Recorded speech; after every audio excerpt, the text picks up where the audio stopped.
The world lost a brave and beautiful soul, but her loss will not be in vain. أعوذ بالله من الشيطان الرجيم. بسم الله الرحمن الرحيم. اقرأ باسم ربك الذي خلق. خلق الإنسان من علق. اقرأ وربك الأكرم. الذي علم بالقلم. علم الإنسان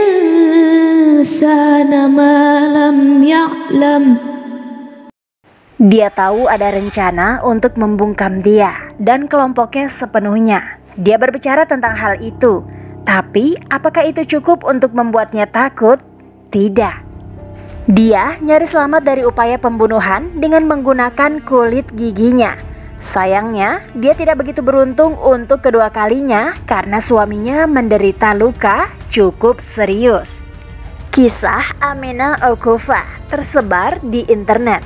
Tetapi seberapa banyak yang Anda ketahui tentang siapa dia?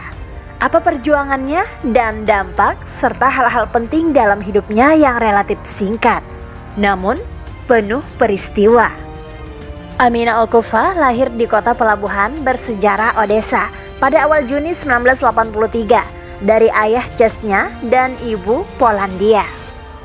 Aminah tidak pernah mengenal ayahnya karena ayahnya meninggal ketika dia masih sangat muda. Sebaliknya, dia tumbuh sendirian bersama ibunya sebagai anak tunggal. Dia dan ibunya berpindah-pindah beberapa kali sebelum dia menjadi dewasa. Hingga tahun 2003, Aminah tinggal bersama ibunya di Moskow dan kemudian Grozny, ibu kota Czechnya. Aminah sempat bekerja sebagai model di Rusia sebelum pindah ke Grozny, Czechnya. Saat di Czechnya, konflik Czechnya yang kedua meletus dan Aminah memutuskan untuk menjadi tentara. Setelah setahun berperang, dia menikah dengan tentara lain bernama Isa Mustafinov dan masuk Islam. Pernikahan mereka menghasilkan seorang putra bernama Shamil. Kematian Isa Mustafinov beberapa tahun kemudian membuat Aminah Mary Islam Tuskasib, juga dikenal sebagai Islam Okuf. Dan pasangan itu pindah ke Ukraina pada tahun 2003. Aminah mendaftar di Universitas Kedokteran Nasional di Odessa untuk mendapatkan gelar di bidang kedokteran dan bedah yang berspesialisasi dalam bedah umum. Karena suaminya status residensi Islam Tukasev dan masalahnya dengan hukum, pernikahan mereka tidak bertahan lama. Aminah lulus sekolah kedokteran dan menikah untuk ketiga kalinya.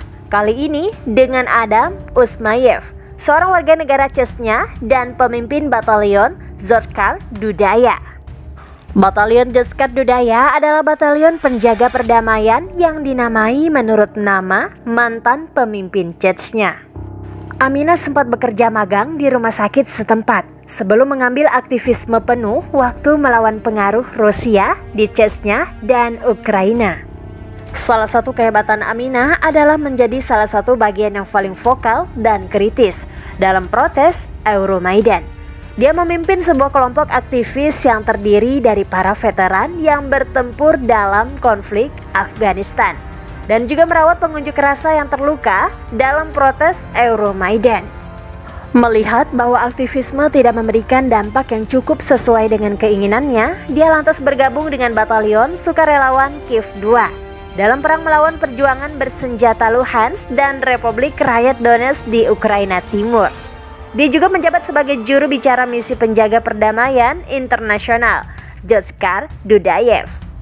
Aminah melakukan banyak pertempuran di dalam dan di luar lapangan. Bekas luka pertempurannya baik secara fisik maupun emosional tidak cukup untuk menghalanginya untuk mundur dari memperjuangkan apa yang dia yakini sebagai hal yang benar. Saat berada di garis depan konflik di Luhansk dan Donetsk, Aminah meninggalkan jarum suntik juga pisau bedah dan mengangkat senjata sebagai alat pilihannya, meskipun dia adalah seorang petugas medis yang terlatih.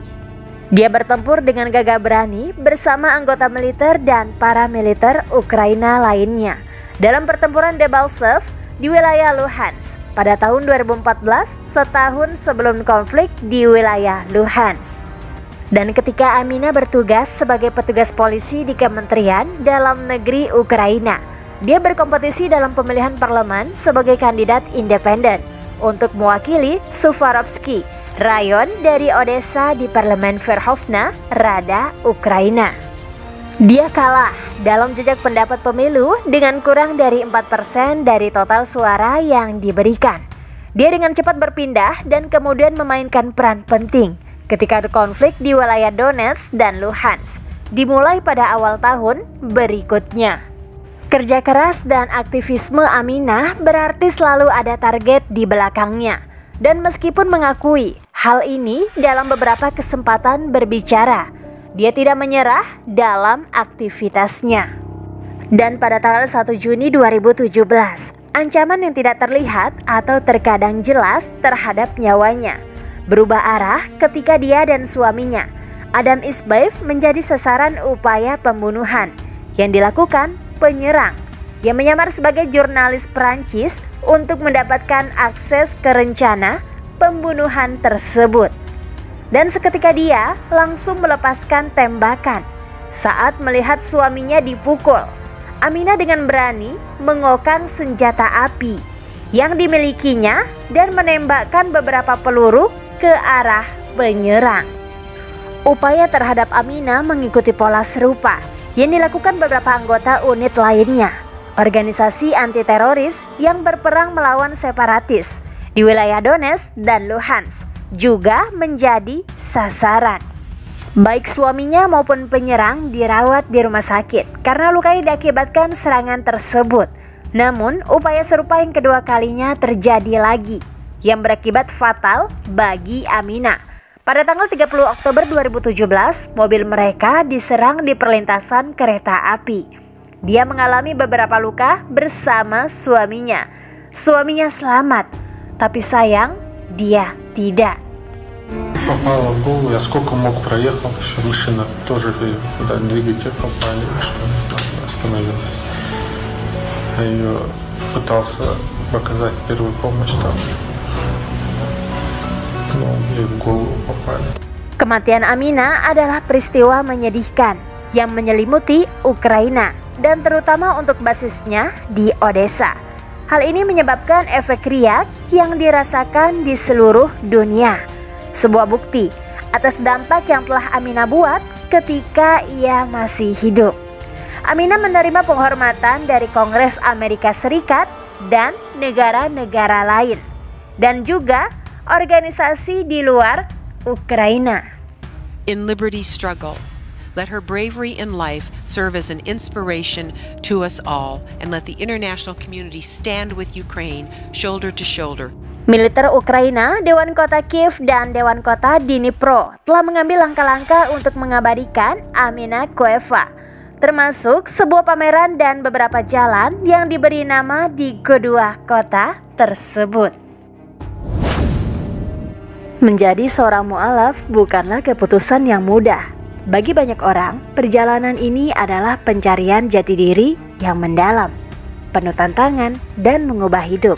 Tetapi, melalui kesulitan dan ketidakpastian, mereka menemukan kekuatan dan keberanian untuk memeluk Islam.